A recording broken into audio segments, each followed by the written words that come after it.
Concord. The Concord. Concord. The Concord. Concord. Concord. Earlier this summer, Sony revealed their in-house take on the PvP hero shooter with Concord, a pay-to-purchase title in an otherwise fairly free-to-play genre, focusing on 5v5 ability-centric combat with a lore-building free-gunner universe that adds weekly cinematic vignettes in addition to the promise of continual free updates with new content. A few weeks ago, they did an early access beta for pre-orders and then a full open beta weekend, and at first it just kinda washed over me. Hero shooters are definitely my fave genre of FPS, but I wouldn't put FPS as a whole in my personal top 5 gaming genres, so I didn't think much of Concord at first. But then I looked at the listing in the PS shop to get a general overview, and saw that the initial negative reaction to another team-based hero shooter had gestated into an even more malignant demon. The one actual power that all the worst chronically online people you know actually have. The SSJ3 review bomb. Negative initial perception is one thing, but this was on the open beta, so immediately my curiosity was piqued. Is this game really that much of a dog? Is the beta immensely glitched? Are the servers riddled with lag and disconnects? Did they go down the Nintendo Splatoon route and launch with no in-game voice chat to protect all the good little kids? Does the gameplay just suck that much compared to its competitors? Well, lucky you, you intrepid explorer of the YouTubian realm of Glash. With the crack team expertise of the Qual'Garooshian Ministry and helpful incorporation from the one and only G. Grustington, we're gonna take a deep dive into the Concord beta experience with its full release right on our heels, cover the modes and unique twists of this shooter, and answer the question on everybody's mind who's just seen the game in passing. Why do people seem to hate Concord? Before we can answer that question though, we've got to equip ourselves with the knowledge of what Concord is actually bringing to the table. Behind the surface of just another team hero shooter, Concord has its share of new tweaks to the formula, run-of-the-mill features, and promises for continual updates in the future. The stage is set in an unknown galactic region of intrigue and Dianetic codes, where our playable characters known as Freegunners live the space pirate life we've all dreamed of. In terms of lore and aesthetic, it's right in the vein of all the expected stuff of the genre. A little bit Mass Effect, dash of Guardians of the Galaxy, a sprinkle of Cowboy Bebop. Pretty much what you'd get if a big Star Wars fan had to reskin Overwatch with a cast of non-licensed faces. Gameplay-wise, it's a 5v5 shooter with similar enough modes to most of its contemporaries. However, Concord takes an interesting attempt at merging two different styles of shooter. On a range from Overwatch to Counter-Strike, I'd say Concord is roughly a 70-30 split towards the Overwatch direction. Maybe even 80-20 is appropriate. Running and gunning seems to be the core style of shootouts, as accuracy doesn't drastically reduce while moving, like in Counter-Strike or Valorant, and the abilities and character designs are more aligned with Overwatch 2. You've got solo and team healers, characters with crazy movement options like flight, hover, double jumps, and slide cancels galore, and a lot less smoke bombs in general. The part that really catches my eye though, is that while the gunplay leans towards the more arcadey Overwatch style that usually has respawns, this game, Concord, has respawn and single life per round modes, and with the no respawn mode and capturing zone modes being what they consider the most competitive style of Concord. The Sweatstrum is kinda a cringe portmanteau that doesn't totally roll off the tongue, but I appreciate Concord having a fairly detailed information section, ranking each mode by how competitive they think it'll be. And seeing as this is a hero shooter, what are the heroes? I mean, Freegunners, like. Also, side note, when did this become a thing? Why do we need some specific hashtag trademark classification for the characters in your game? If they're on the fucking character select screen, just call them characters. I don't need this bullshit with agents or Freegunners or champions. Like, I promise your rich tapestry of lore and world building won't be diminished by just calling these fuckers characters, okay? Alright, yeah. But how is the selection of Freegunners? Well, Concord boasts 16 of them to start. with all available in the open beta and upon purchasing the game in full. I tried about half of the group during my beta time, and while some inspirations are pretty on the nose, I think there's a solid mix of various roles and playstyles you can fill, with some really unique abilities that piqued my interest to delve deeper. There are 6 distinct roles in Concord that the characters are slotted into. Freegunners. So let's take a look at each one individually. Anchors. First up, you've got your anchors. These are your tanks, the big meat bags that can soak up quite the damage and have good tools at controlling the area, with undeniable presence.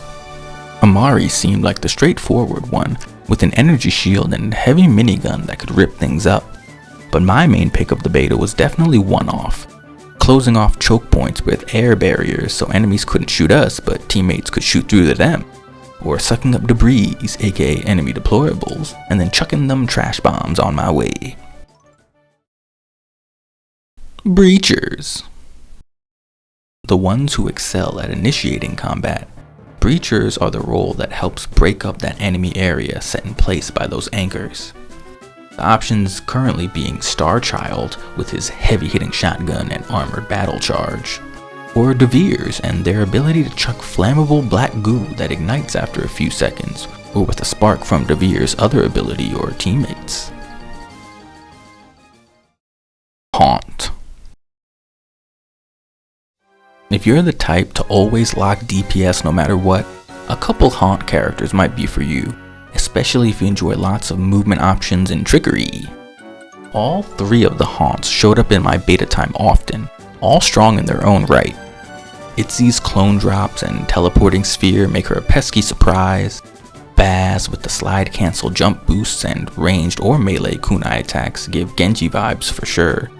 And my fave of the 3, Roka, scratches that Pharah itch I've got to just rise above the battlefield and let justice reign, with a nice burst option in her ground slam. Rangers. Rangers are pretty much your all-arounders, usually have a solid tool for multiple situations and more straightforward familiar gunplay. Teo was most played in the beta and had grenades I think, as well as the healer Jabali, with Duchess also being a prominent character with her ability to construct walls that enemies can't pass through but teammates can. Call to action. Of course, gotta slip in some YouTuber Parseesian. Remind you to subscribe and like the video if you're enjoying the Grust tent. And leaving comments definitely helps the algorithm, so let me know what you thought about the Concord beta or if you're looking forward to jumping into the full game soon. Tacticians. You love the feeling when the minimap pings because a hopeless fly has fallen into the spider's web once more. Well, Tacticians are tricksters for sure in their own right, that often make use of deployables to give awareness and battlefield advantage to the team. My second most played character was Kips, who's on both ends of the espionage spectrum, setting up her sentry wards to help alert the team and cover pathways, while also going invisible herself to get the jump on opponents or throw a sneak bomb and disrupt their abilities. Lark reminded me a lot of Junkrat at first with a similar lobbing weapon, but imagine those projectiles then turning into homing spores on a character that can cover the battlefield in fungus that hinders the enemy team while boosting Lark's team. Finally, there's Daw, who's someone that started to pop up a lot in the competitive mode, as a big shield dome and healing pads definitely shout top tier support character. Wardens. Finally, we've got the Wardens. Felt to me like there wasn't too much of a difference between this and the Rangers, but I think where Rangers are more all-aroundy with supporting abilities, these are more straightforward damaging characters. Kind of like the Haunt role, except less squishy and mobile and a bit more damage output.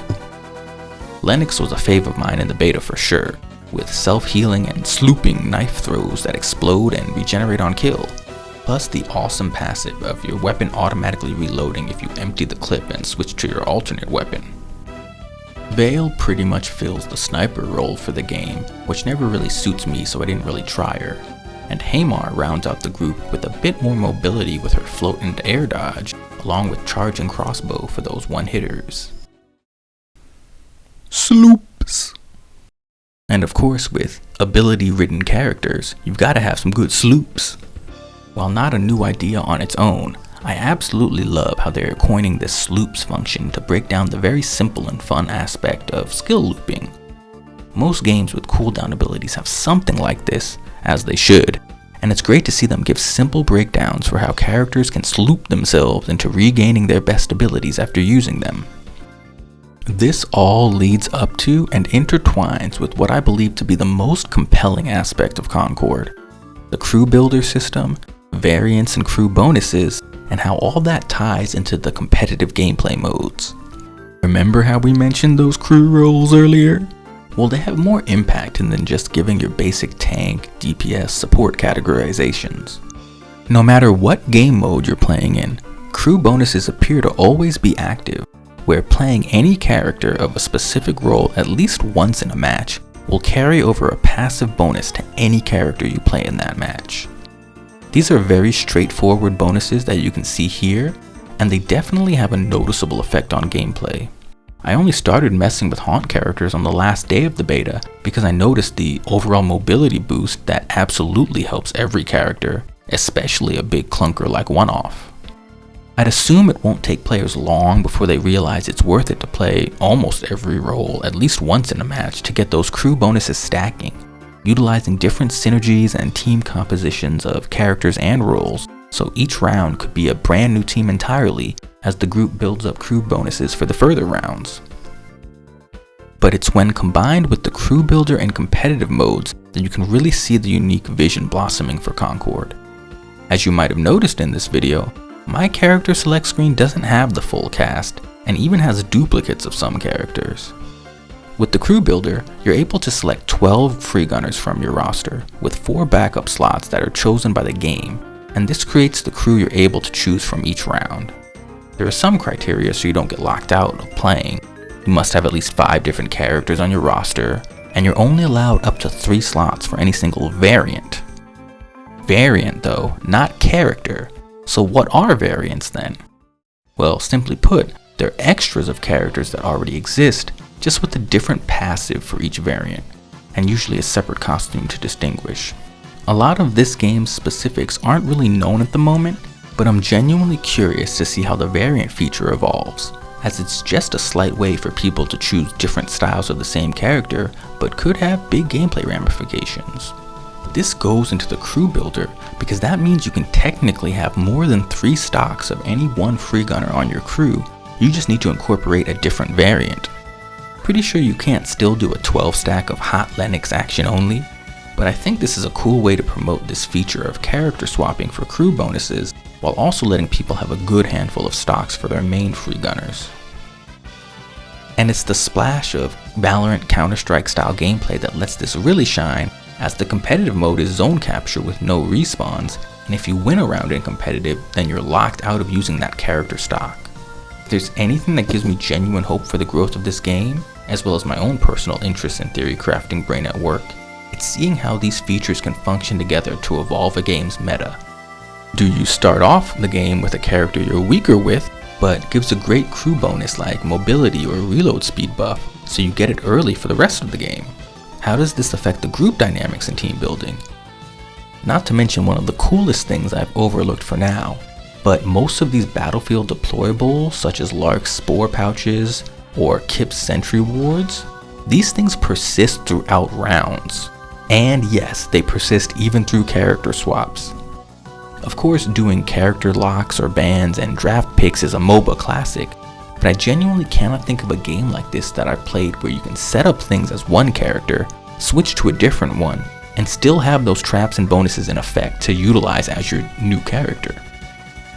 So while on its surface, Concord has that trademarked Sony realism style look for another 5v5 hero shooter, a lot of these gameplay mechanics they are trying are either completely brand new to me, or just seem like really fun iterations and evolutions of things we know work well. And as someone who always feels like gameplay should be the #1 attribute of a game, I really enjoyed the movement-centric Overwatch style shootouts with these twists of the crew builder and bonuses, deployables and variants adding more strategy to who you pick each round. So what's the problem then? If you're watching this without having much info on Concord beforehand, Outside of peripheral posts on social media, maybe you're puzzled too. While not everything here is groundbreaking at all, Concord has a lot of promise of future updates and content that we just don't know right now. This game does at least seem to be trying something different in a way. So how come everyone's either completely in the dark on this or contributing to the immensely negative reviews when virtually 50% of all reviews on PlayStation bombed this shit? Well, with everything we know about Concord out on the table, did the beta have some really terrible glitches or extremely unbalanced repetitive characters?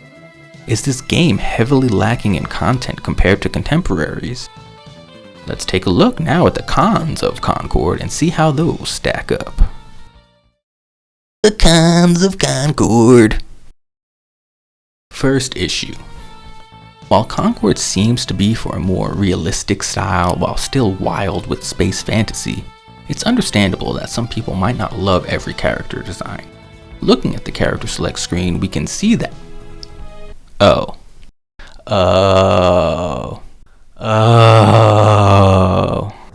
Well, there you have it, folks. The staggeringly high rate of absolutely bottom of the barrel trash tier reviews for this game are coming primarily from people who claim they know basic biology and that's the end all be all, yet can't handle basic grammar rules we were taught in 2nd grade. We got 'em, folks. It's pronouns. That's it. It's pronouns, straight up. There was like some placeholder text in the beta. They definitely didn't have backfill measures, so people left and team games were uneven at times. But absolutely nothing about this game was egregious enough to warrant a 1-star review. People might not prefer it over games they already like in the genre, sure. Maybe you're more into something heavy in the Counter-Strike style and don't want the merge style with Overwatch. Totally understandable. But that's like 3 or 2-star shit at worst. If you were curious if it's just gamer rage or not, I'm telling you from the Qual'Garooshian expertise inspection I've given, there's nothing that explains the sheer amount of pure 1 stars than whiny man children and actual children falling into the hashtag everything's woke honey trap. Seriously, these are the people that literally start off their qualms with Concord, the game where robots have pronouns. Yet you know these people would lose their shit if someone said, I love R2-D2. She's the coolest robot in all of science fiction. Obviously, in a current cultural climate where snowflakes will cry DEI when they really mean black person I don't like, it's no surprise to me that the first game I've seen with pronouns on the character select screen is Bombarded. However, like anything else, Concord isn't a perfect game or anything near it, so what are some actual issues with it? And would any of them warrant such a low rating? Price tag. Money, money, money, money. Well, I'll start off with the main thing I would legitimately understand as a 1-star reason, and it's the price tag. Absolutely true that a $40 price tag in a genre where you can try most of the competition for free is rough. Compared to free, any amount of money is infinitely higher. Just having a price tag alone naturally creates a smaller audience to pull from, aka people who are actually old enough to pay their bills or get an allowance at least. Legitimately though, I get it. If seeing a price tag like this just immediately means someone can't give it a chance, understandable. Life's hard, we've all got our own shit to deal with to stay monetarily afloat. However, $40 isn't something I could personally give a 1-star to, especially when the amount of content is virtually on the same level as the contemporaries when it comes to weapons, skins, charms, accessories, game modes, characters. It's really on par with all of its competitors. Especially when you consider the fact that this is the start and they are promising continual free updates with more characters, more skins, more of all these features. So maybe $40 for a hero shooter is where some people draw the line, even though Overwatch dropped for more originally. But it also sounds like anyone who's really pressed about this solely might as well just say they're a broke boy, you know? Like, if you're a broke boy, just say so! To put it in perspective though, Valorant went open beta on console recently, and while free to play, you only get 5 characters to start with up to 2 more easily from the opening tutorial stuff. That's less than half of the Concord roster. And unless you're grinding dailies, weeklies consistently for more than a few hours a day, the purely free in-game progression in Valorant is pretty slow. Of course you can buy characters if you want, but they're like $10 a pop. So assuming you did all the tutorials, you could spend $40 on Valorant and only have 11 characters, compared to Concord's 16, with one game requiring you to spend more or do heavy grinding for anything else, with the other promising, every character that comes out in the future being free on release. Glitches and bugs. The game was only out for 2 beta weekends, and while it did have the Galactic Guide inaccessible and some placeholder text here and there weren't any immense glitches or bugs I personally came across. Nothing even that minor, really. At no time was I kicked out of the game or it crashed or had some kind of weird screen stuff. Sometimes the crew builder wouldn't totally load right away, but going back to the main menu and trying again usually fixed it. I didn't notice any insane visual glitches, no kind of inconsistent, extremely low or high volume. So strictly from a does this game actually work when I play it standpoint, Concord is totally clear to me. Gameplay. We've gone over the general gameplay features already. Obviously this might fit your style if you lean towards Overwatch or Apex Legends, but is definitely far off if you're looking for more Counter-Strike Valorant style. But all that is a preference, and I couldn't see the reason at all behind someone giving Tekken 8 a 1-star review strictly being because they like 2D fighters like Mortal Kombat better. Of course it was a beta weekend, but I didn't come across any insanely repetitive team comps even in the ranked modes, although a few things did stand out for sure. The Haunt characters all felt very strong, especially Roka. Having either Amari or One-Off felt necessary, as it should be necessary to have a team tank. And people started to pick up on trying different combinations of characters and getting those crew bonuses stacked. I don't like a game like this where there's no ultimate. It's always fun, building up a super strong ability and having them for team fights. And some of the maps feel kinda samey so far. Again, if you just prefer the more stoic, peak-heavy gameplay of Valorant, that's fine. Maybe you give it 3 stars for that. But in no way was the gameplay alone worth a 1 off of any balancing issues, any extremely luck-based or random abilities, and genuinely a game that has characters that are fun and interesting. I love the style of One-Off's tanking, jumping back and forth into invisibility like a pesky fly with Kips, and, of course, justice reigns. Not to mention the biggest highlights I mentioned before of the whole variant, crew builder, deployable system that really is going to make switching characters each round and the gameplay that evolves from it pretty interesting in my opinion. Aesthetic. Another that comes down more so to personal preference, but it's just the overall look and sound of the game, as well as what we know of the universe. As a person who does not consider realistic graphics the best art style in any way, Concord looks fine to me. I'd be just as surprised to see someone who genuinely gives it a 10 out of 10 just for looks alone, as I would be to hear someone who gives it a 1 out of 10 for the looks. There's solid sound design for footsteps, the character voice lines, and all the gunplay ability features, though nothing out of the ordinary there. The lore and story side of things does seem kind of run-of-the-mill Sony slop. Of course, we really only have a couple trailers and a couple vignettes to go off of, but again, it's something that I just can't fathom as being immensely egregious. While the world building does seem clearly important to the devs, this is still a PvP game first and foremost, not some dimension-altering visual novel murder mystery, or inscription levels of games within games with twists within twists. Honestly, compared with most of the ubiquitous Marvel and superhero media, this is pretty par for the course in feeling like that PG-13-ish cheeky and sardonic style that is made for that mass appeal. The cinematics are definitely not the biggest draw to me for Concord, but I also don't feel like I'd have any reason to skip the couple of minutes of new cinematics each week if I'm in the game, and I'm definitely a player who loves reading into game notes and collectibles and stuff, so I'm intrigued on how the Galactic Guide turns out. Maybe the writing and cinematics aren't up to snuff for you at the moment, and that's fine.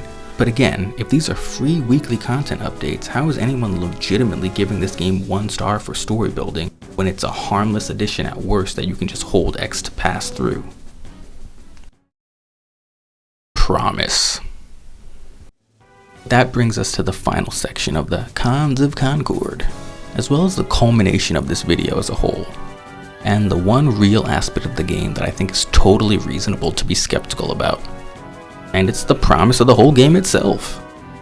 I genuinely enjoyed my time with the beta, but it's completely reasonable to not be sold on the full game release just with what we were shown in the beta, because so much of Concord is promised for the future, but unknown in the present. The game will launch with 16 Freegunners, 6 modes, 12 maps, pretty solid variety to get started, but then what? If I'm gonna spend 40 buckaroos for this when I could easily spend 0 and mess around with one of its main competitors, what am I actually getting for my investment? On paper, the promise looks awesome, honestly. Weekly cinematics to learn more about these characters and build the universe is nice. Full unlockable progression where I can get pretty much any cosmetic and collectible strictly through playing is amazing. New characters releasing periodically, as well as new variants for current characters and a variety of customization options. But we don't actually know what any of this stuff will be. Biggest mistake of the beta, in my opinion, was not giving us more to chew on in this regard. I've seen people posting about this sick blue Venom skin in the Marvel Rivals beta, and I'm assuming that means they get to keep that reward in the full game. And side note, this is probably bad timing for Concord with the Marvel Rivals beta popping off and Valorant console coming out right after. I understand free beta progression not carrying over into a paid game release, but they could have at least shown us like one full character progression up to level 20 or 30 or something, so we could see what type of things we unlock at each level and what the biggest and best rewards and cosmetics look like. Then we could take a decent gauge of how long we got that in the beta and see how the progression would be in the full game. If I were to play a couple hours a day for a full week of Concord and all I get is a 5-minute cinematic, some business card stuff, then just 1 to 2 basic color swap palettes for these character and weapon skins, I'd be pretty disappointed. In the world of free-to-play, live services, and microtransaction slop, we know how easy it is to get burned by a promise. So if this is someone's main apprehension towards the game, I totally understand. But again, the whole point I'm trying to hammer here is that there's a difference between genuine criticism and proportional response to negatives versus parroting one thing a YouTuber told you and clicking 1 star. Conclusion. All in all, I'm disappointed. Not in Concord itself. It's a very serviceable game in a somewhat crowded genre, I guess, but has enough interesting tweaks to the formula and fun character designs that it's definitely worthy of being a contender in the field. But I'm disappointed that this fucking sub 3 out of 5 star overall rating wasn't actually warranted by something game breaking. I would have loved to laugh my ass off at the beta leaving in placeholder T-pose animations that randomly pop up mid-match, or see that every single round of every mode consisted of the same 5 characters, or be sadly surprised to find them promoting heavy microtransactions in a game that already has a purchase price. But it's just not the case. At worst, it's a game that might fall into a middling of the road genre, a jack of all trades, master of none that experiments with some ideas but nothing ends up game changing, and people just don't get into it because they don't see other people into it. But at best, it's a full game of 16 characters with cool cosmetics and lore unlocked strictly through playing, continual updates and community support, a really unique crew builder and variant system that has room for a lot of creativity and team synergies, all for the price of just 4 Valorant agents or battle passes. Except this game has pronouns, so I guess it's up to you whether you'll be a little bitch about it or not, huh? I am developing a taste for destruction. Goodbye. Concord, the ending Concordia, we're rusting through the universal speed of light. Oh, Concord, Gruster's grove is gonna get you in the grotto till the end is right. I'm gonna go to the moon, I'm gonna go to Jupiter, I'm gonna find every planet, gonna find those rocks. I'm head to the moon, get even more rocks, and then we're at the end of the show.